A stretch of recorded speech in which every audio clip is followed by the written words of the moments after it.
I knew something was off the moment I got the calendar invite labeled Vision Alignment Session. That's corporate code for "We're about to ruin your decade." The coffee in the break room was still hot, my inbox blissfully quiet, and then, boom. Tyler strolled in like he owned the place. Technically, he kind of did. Founder's son. Fresh out of whatever Ivy League petri dish breeds these overconfident man-children with names like Ty and Blaze. His handshake felt like shaking hands with a baked rotisserie chicken. Too much oil, not enough substance. I'd been with the company for 14 years. 14.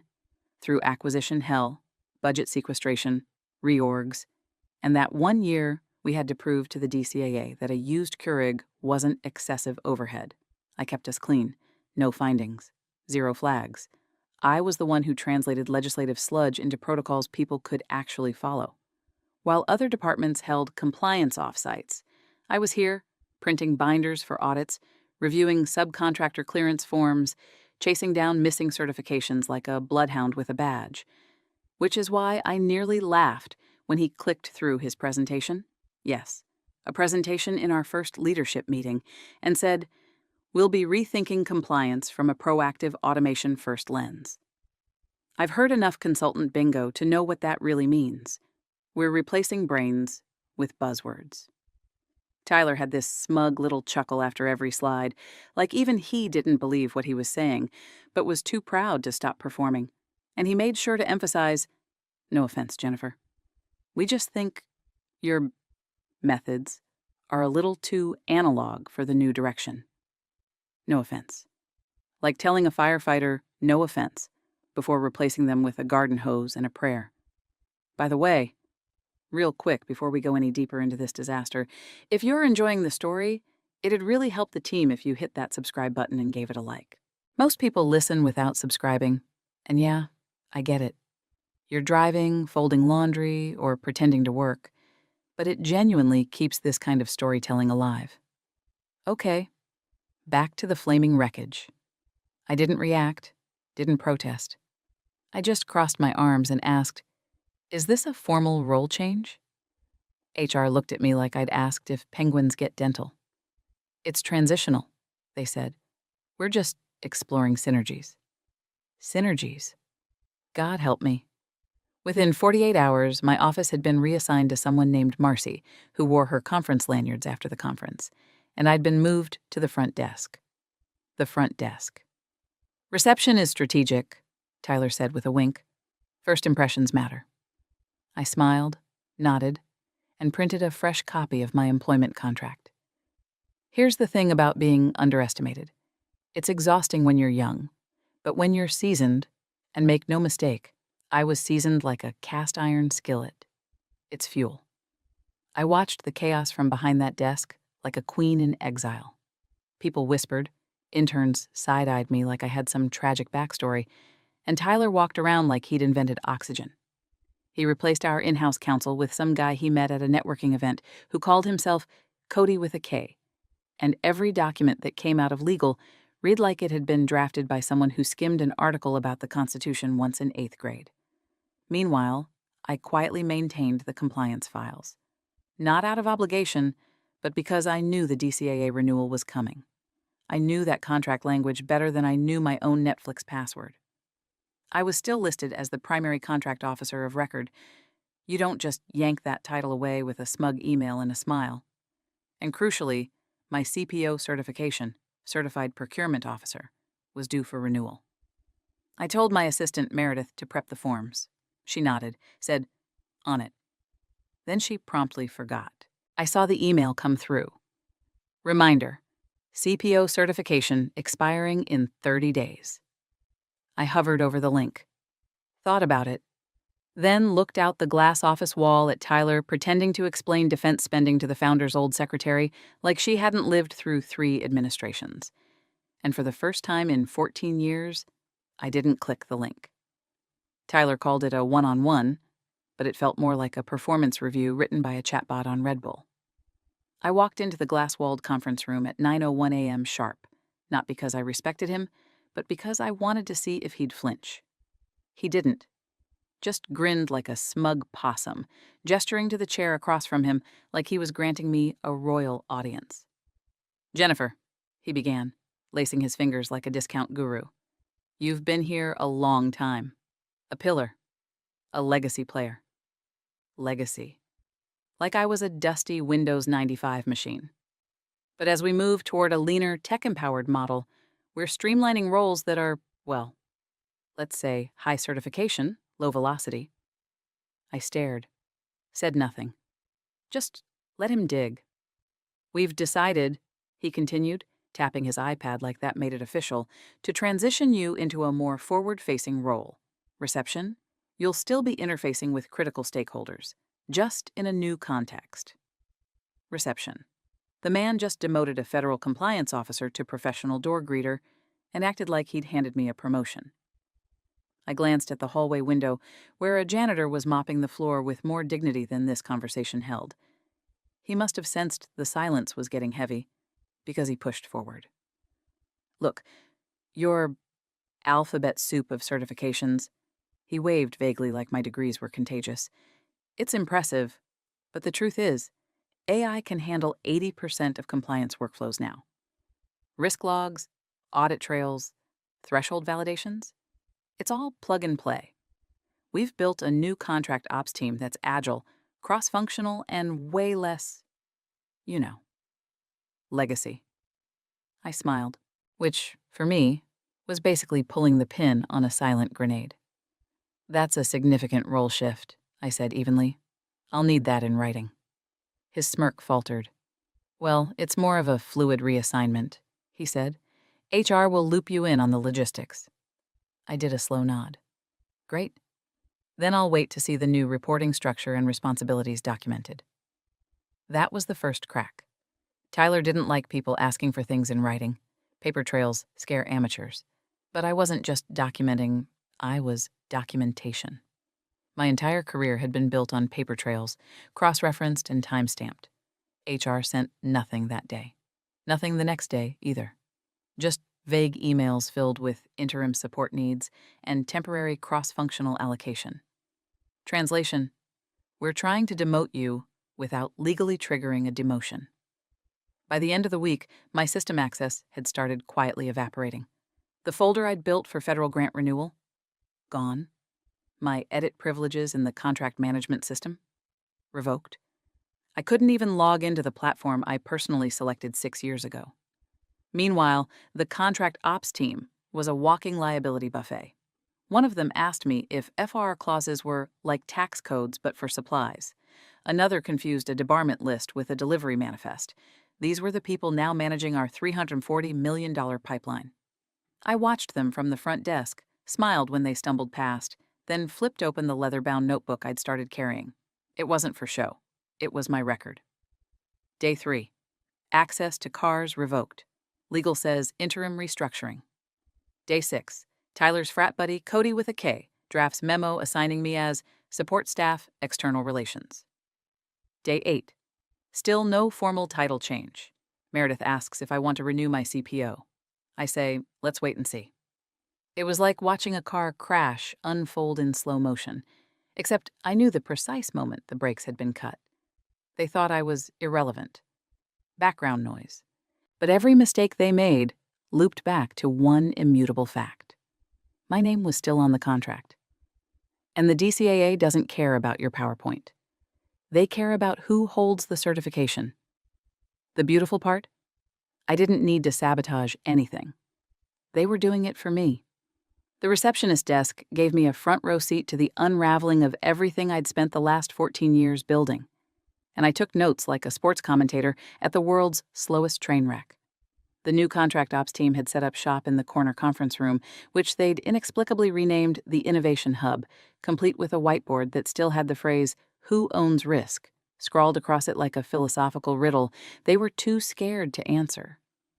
Every day, a new wave of interns and wide-eyed junior analysts stumbled past me clutching compliance binders upside down, asking questions like, wait, do we still have to follow the old federal forms? And what's a DFARS again? One particularly nervous-looking engineer leaned close while waiting for his visitor badge and muttered, They don't even know what DFARS is. Like he was confessing a murder. I just smiled and handed him his badge. The thing about being removed from power is that everyone forgets you ever had it. They think you've been scrubbed from the system, wiped clean like an old dry erase board. But unlike Tyler's Instagram feed, federal databases don't forget. I still had my login credentials for the Defense Contract Audit Agency portal. They'd never been revoked, because, officially, nothing had changed. And so, on a quiet Thursday morning, while sipping burnt break room coffee and pretending to care about a malfunctioning badge printer, I logged in. My name was still there. Jennifer Sloan, Primary Contract Officer of Record, active on Contract 34A72D. I clicked the Renewal tab, and there it was.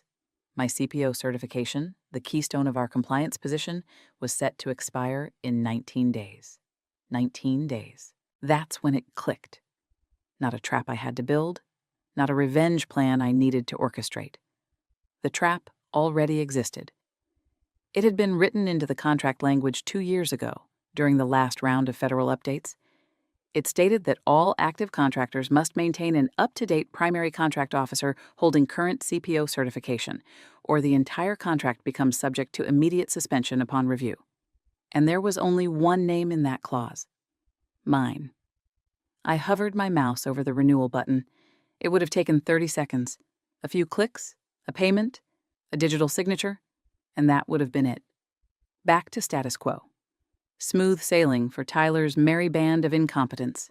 But instead, I let the cursor drift, closed the tab, and leaned back in my chair. The office around me buzzed with artificial urgency. Printouts stapled in the wrong order, interns sprinting with coffee orders, consultants whispering in corners about clean frameworks. I watched it all like a still painting of chaos. Every mistake they made was another stroke on the canvas. And I wasn't going to lift a finger to fix it. Tyler, meanwhile, was busy prepping for his big compliance review like he was about to pitch a startup on Shark Tank. I overheard him telling legal that he wanted to dazzle the feds with his presentation-led narrative. His version of compliance prep was printing PowerPoints in landscape mode and wearing a tighter dress shirt. He strutted around the office with the swagger of someone who's never been audited and thinks material breach is just a fancy way to say, oops. He even called a team huddle where he made everyone repeat, "We're audit ready," like it was a damn cult chant. Nobody noticed that I was quietly printing a personal copy of the contract terms and placing it in my desk drawer. Nobody asked why I was suddenly tracking timestamps and document edit histories. Nobody noticed that Meredith, now unofficially reporting to Cody with a K, was visibly sweating as she tried to answer basic questions about PCO responsibilities. I overheard her ask someone if retroactive certifications were a thing. They're not. And the DCAA takes that kind of creative thinking very personally. Back at the desk, I flipped open my notebook. Day 12. Found expired visitor log from supplier with no NDA on file. Day 13. Legal requested my signature on updated budgetary annex. Declined. Day 14. Audit date confirmed. 3 weeks out. 19 days became 18, then 17.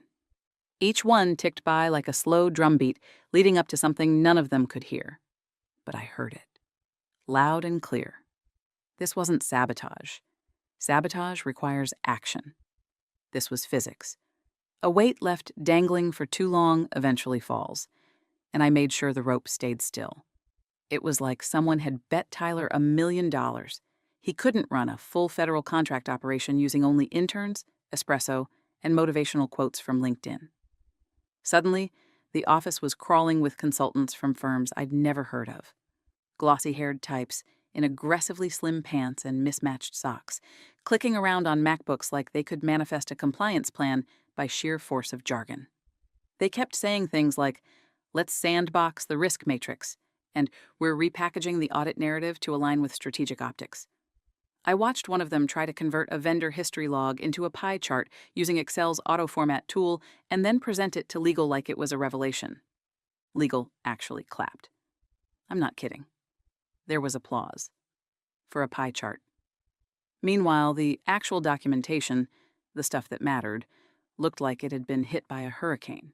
My formerly bulletproof audit folders were now rebranded into color-coded binders with titles like DCAA Storytelling Assets and Contract Journey Map. They'd even added a tab called Our Culture, which included a quote from Tyler: "Integrity is just efficiency with morals." I wrote that one down. It felt like something I'd need for a deposition someday. Interns were running around with badge printers, struggling to load paper, asking me where the audit summary printouts were kept. I handed one of them a stack of documents and asked, "Do you know what a finding is?" He blinked, said, "Like treasure?"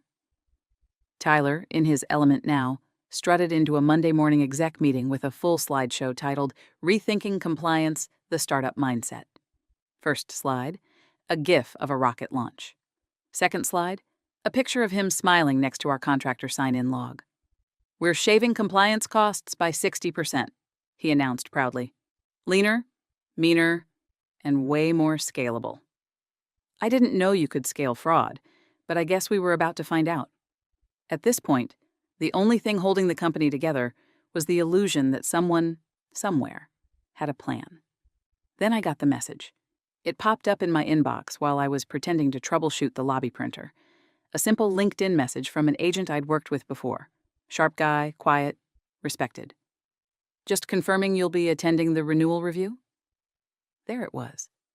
My heart didn't skip. It didn't race. It just clicked, like a key sliding into a lock.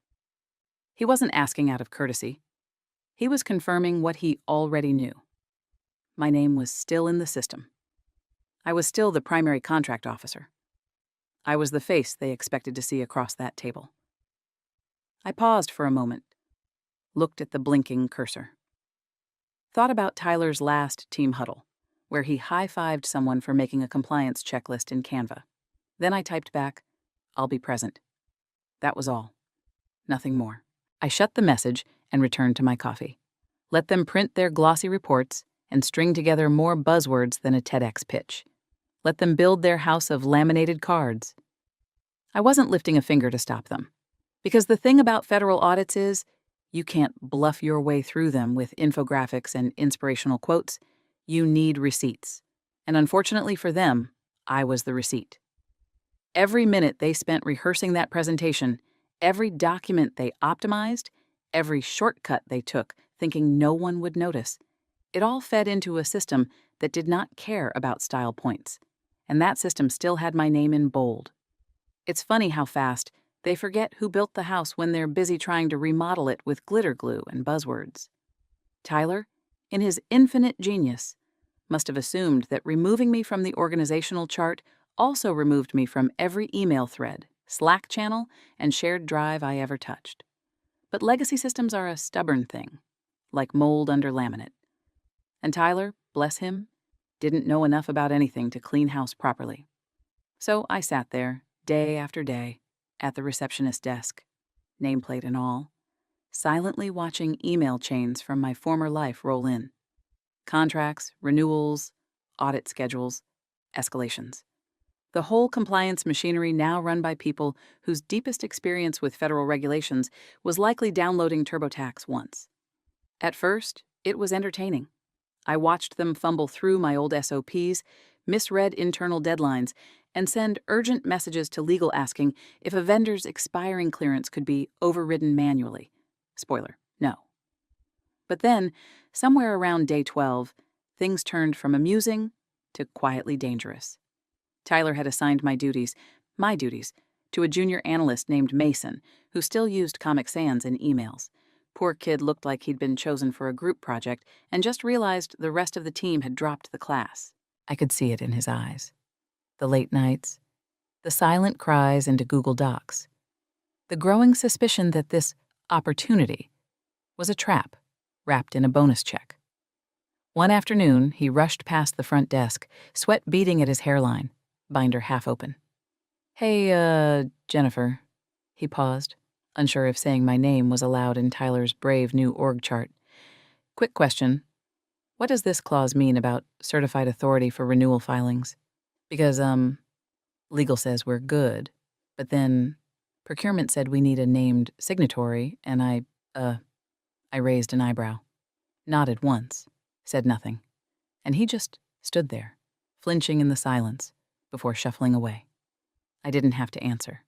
That clause was the trap, and the trap didn't need explaining. It just needed time. Emails kept flooding in. One particularly rich thread had Cody with a K, suggesting that Mason borrow Jennifer's signature for a compliance form. Not forge. Borrow. Like a cup of sugar. Tyler replied with, LOL, if it works, it works. Every time someone hit reply all, they forgot I was still sitting there, sipping coffee and reading every word. The whole office had turned into a poorly written thriller where the villain monologues with the mic still hot. But I said nothing. Didn't forward, didn't warn. Just logged each misstep in my notebook. Then came the phone call. It was just past 6 p.m. Most of the staff had gone home. The lobby was quiet. My phone buzzed. The founder. I hadn't spoken to him since the handoff to Tyler, and I nearly let it ring out of spite. But curiosity won. Jennifer? He said, his voice half warm, half worried. Hey, I just wanted to check. Are you still handling the 34A renewal? For the DCAA? There it was. Not suspicion. Not anger. Confusion. I stared out the front window for a moment, watched a pigeon land on a cracked parking lot line, then replied calmly, I was. I'm not. He was silent. You're not? He finally said, like the words didn't fit in his mouth. But your name's still... I know, I said, and let the silence hang like a noose. HR never formalized the change. So technically, yes, I'm still listed. But as of now, I'm just the receptionist. He stammered a bit, said something about following up with Tyler. Then the line went dead. After that, no one really looked me in the eye. Tyler walked by a few times over the next few days, laughing too loud at nothing, dragging consultants behind him like a wedding train. But when his eyes met mine, even for a flicker, I saw it. Doubt. That little twitch in the jaw that says, what did I miss? And I smiled. Because I wasn't hiding. I was just present. Present like a shadow in a locked room. Present like a fact they chose to ignore until it started knocking. Present like my certification still wasn't renewed. The clock kept ticking, and they kept handing me the keys to their own funeral. The day before the audit hit like a late-stage caffeine crash, sudden, ugly, and loud. I just sat down at the front desk with my usual sad little cup of break room sludge when I heard it. The tone. It started in legal, of course. First, the rushed footfalls. Then the sharp whispering. Then that particular kind of forced calm that smells like panic wearing a necktie. Tyler had apparently asked for a final audit checklist the night before so he could lead the review like a CEO in training, which is hilarious considering the only thing he ever led was a TikTok workshop on team building. Legal, trying to play catch-up, opened the compliance file to polish the contact sheet. It was then that the paralegal, bright kid named Anna, finally blinked and said aloud, Wait, where's Jennifer's active certification? Silence. Then chaos. See, federal systems don't care about your feelings. They don't care about your org chart, or your LinkedIn title, or your shiny laminated slides. They care about expiration dates, registration IDs, and system logs. And somewhere between backslapping Tyler into power and handing my responsibilities to an analyst who still confuses FOIA with FOMO, they'd all failed to realize something vital. My CPO certification had expired. Last night. Midnight. Locked and time-stamped by the Federal Registry. It wasn't pending. It wasn't flexible. It was gone. I heard legal tearing through the hallway, binder pages flapping like panicked wings. People were on phones, frantic typing. Someone knocked over the water cooler. HR's door slammed. Loud footsteps made their way straight toward me. HR Director Melissa, usually cool, usually polished, looked like she'd just sprinted through a sprinkler made of red tape and bad decisions. She leaned over the front desk and hissed, Jennifer, we need a moment. Of course, I said, standing slowly, straightening my blouse like I'd been waiting for this exact moment. Because I had. They led me into a conference room like I was a visiting diplomat. 3 people were already seated: Melissa from HR, Anna from legal, and Mason, the human stress ball Tyler had appointed to run compliance. All 3 had the expression of people who just realized they were standing on a frozen lake and heard the first crack. Melissa leaned in, smiled, too wide. So, small hiccup. It appears your CPO certification expired last night. I nodded. That's correct. She glanced at the others. And, since your name is still listed as the primary contract officer, totally understandable oversight, of course, we're hoping you can just go ahead and renew it. Today, as a favor. I almost laughed. I didn't. I just folded my hands. I would, I said, voice calm as a confession booth, but I no longer hold that position. Remember? You reassigned me. Anna from legal cleared her throat. There was no formal demotion. Correct, I interrupted. No formal demotion. No formal reassignment.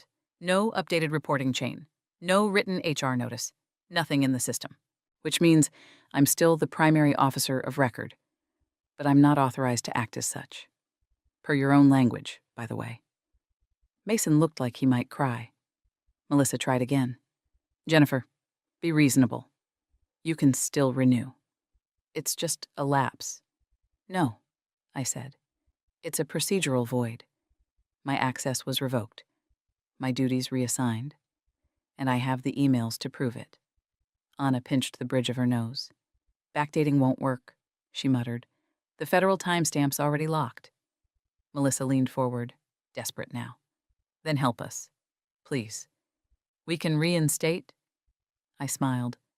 You'll want to speak to legal about that. After all, I'm just the receptionist. The words hit like a gavel. I stood, collected my notepad, and walked out as calmly as I walked in. Back to the desk. Back to my quiet seat, with the best view in the house. The audit was less than 24 hours away, and they'd just realized the floor beneath their glossy rebrand wasn't floor at all. It was quicksand, shaped like my signature, and they were already neck-deep. Audit day dawned crisp and smug. The office smelled like dry erase markers, cologne, and desperation masked under citrus-scented optimism. I got there an hour early, dressed in the same navy blue blazer I'd worn to every DCAA renewal for the last decade, the one with the faint coffee stain on the inside hem, the one that meant business. But instead of heading upstairs to conference room B like I used to, I took my seat at the front desk, the receptionist desk, my kingdom now. The office was buzzing. Consultants swarmed like bees around a hive made of PowerPoints and fragile egos. Mason looked like he'd skipped sleep for a week. Tyler floated by with a double espresso and a too-white smile, patting shoulders, barking encouragement, repeating the phrase, "Today's just a formality, folks," like a cult leader reassuring his flock the spaceship was still coming. I sipped my coffee. The first external badge was issued to a man in a gray suit with a DCAA pin. His name was Glenn. We'd worked together twice before, quiet, efficient, all business. He met my eyes, nodded once, and accepted the visitor sticker without a word. But I saw the flicker. He recognized the face handing him the badge. He didn't ask what I was doing at the front desk. He didn't have to. The room upstairs filled quickly. Tyler, Mason, legal, 3 consultants, 2 fresh-faced analysts who looked like they were about to pitch a startup, and Cody with a K, who wore a blazer over a t-shirt that read, "Compliance is a mindset." He tried to fist bump the auditor. Glenn blinked slowly and sat down. Tyler strutted past me on the way to the elevator, holding his laptop like it was a weapon.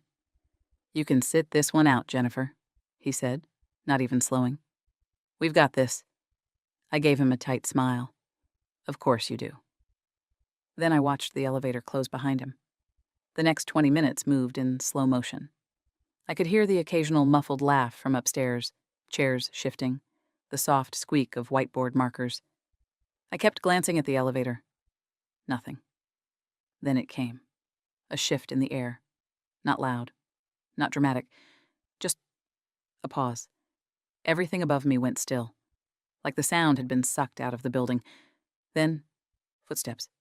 Fast ones. The elevator dinged. Opened. Mason stepped out pale as drywall. He walked past me without looking, clutching a binder with a death grip. Behind him, slower, came Glenn. His face unreadable. He didn't look at me.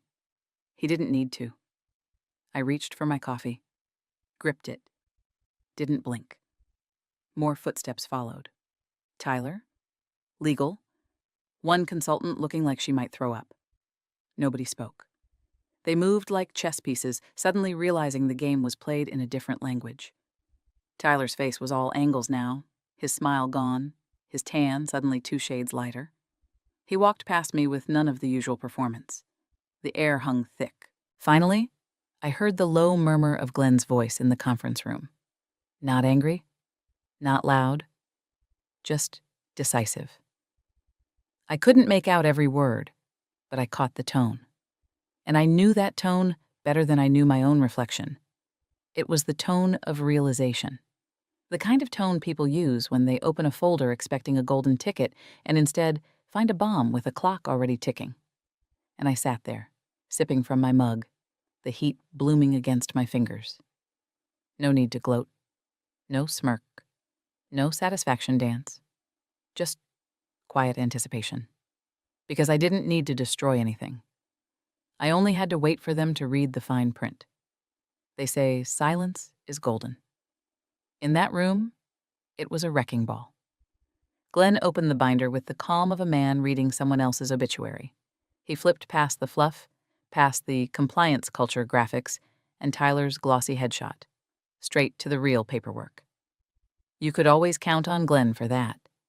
He wasn't here for TED Talk nonsense or synergy decks. He was here for names, dates, credentials. And then he said it. Primary Contract Officer, Jennifer Sloan. He didn't raise his voice, didn't ask a question, just read the line aloud like it was scripture. The room went still. I couldn't see their faces from downstairs, but I could feel it. The shared realization. The stomachs sinking in unison. Tyler tried to speak. I know that because his voice carries when he's nervous, and I caught the sharp intake of breath right before he said, "Actually?" But Glenn held up a hand. Just a simple, quiet stop. And then came the kill shot. Her certification expired last week, and she is the only listed PCO on this contract. As of midnight tonight, your $340 million federal contract is void. Boom. I didn't hear anything for a second after that, not because the room was silent, but because I was. Everything inside me just stopped, like an orchestra cutting out mid-note, letting the echo carry the weight. Then chaos. Legal tore through binders, like answers might magically appear under a sticky note. Mason dropped his laptop bag. One of the consultants actually said the words, "Can we just update the system real quick?" And I swear, I heard Glenn mutter, "It's a federal database, not Google Docs." And then, the voice. The founder, dialed in from whatever overpriced vacation compound he'd exiled himself to, exploded through the speakerphone. "What the hell do you mean void? We just renewed last quarter. How is this? Tyler, what is this?" Tyler stammered something about oversight, then something about HR transitions, then tried to throw out the word provisional, like it was a shield. But it was too late. The wall had cracked, and water was flooding in. That's when I stood up. I'd been sitting at the desk, watching the elevator display blink numbers like a countdown to detonation. I smoothed my blazer, tucked my notebook under my arm, and walked quietly down the corridor. I could feel the change in the air as I got closer to the room, like walking into a place where the storm had already hit. I stepped through the door without a word. Every eye turned to me. Tyler looked like he'd seen a ghost. I walked past him, past legal, past the still spinning head of HR, and right up to Glenn. "Mr. Peterson," I said, "thank you for your time today." He nodded once, eyes steady. Mrs. Sloan. I pulled a single envelope from my notebook. This is my formal resignation, I said, loud enough for everyone to hear. Effective immediately. Tyler opened his mouth, but I turned to legal. I've retained a copy of all correspondence documenting my removal from active duties and revocation of platform access. If you'd like me to testify regarding the timeline, I'll be available by subpoena only. Dead silence. Even the founder on speakerphone didn't say a word. I walked to the door, turned back, and for the first time in months, I allowed myself the smallest, most professional smile. I hope your new team works out. Then I left. Not stormed out. Left. Because after midnight, there wouldn't be an office to return to. By 10:32 p.m. that night, the lights at the office blinked out like someone had unplugged the entire operation from the wall. Not metaphorically, literally. Federal lockdown protocols had been triggered the moment the audit notes hit the system. Emails froze mid-send. Contracts vanished into digital quarantine. Every badge access revoked. Every terminal locked out. The $340 million pipeline Tyler had paraded like a toy train set was now a federally sealed evidence locker. Someone from the Office of Inspector General had already flagged the renewal discrepancy, and with my name stamped in every clause that mattered, the system did exactly what it was designed to do: shut them down before they could do real damage. The building itself stood silent. Dead. Like the corpse of a company that hadn't realized it was already bleeding out. By midnight, the founder's private jet had landed, unscheduled. He came barreling through the glass front doors in jeans and a windbreaker, his face the color of unpaid taxes. He didn't ask for a tour, didn't call a meeting. He stormed straight into the executive suite, where the ops team had been corralled like panicked cattle in business casual. Tyler didn't make it past sunrise. He was escorted out with a single box of belongings and a legal envelope thicker than his resume. His name was wiped from the internal directory before the coffee machines rebooted. The contract ops team? Suspended. Pending investigation. Every Slack channel, every shared doc, every video call, audited. The consultants evaporated into voicemail. Cody with a K posted a vague LinkedIn status about learning through adversity and was never heard from again. And me? I wasn't there for any of it. I was at a quiet bar 4 blocks away, sipping a bourbon neat in a booth by the window.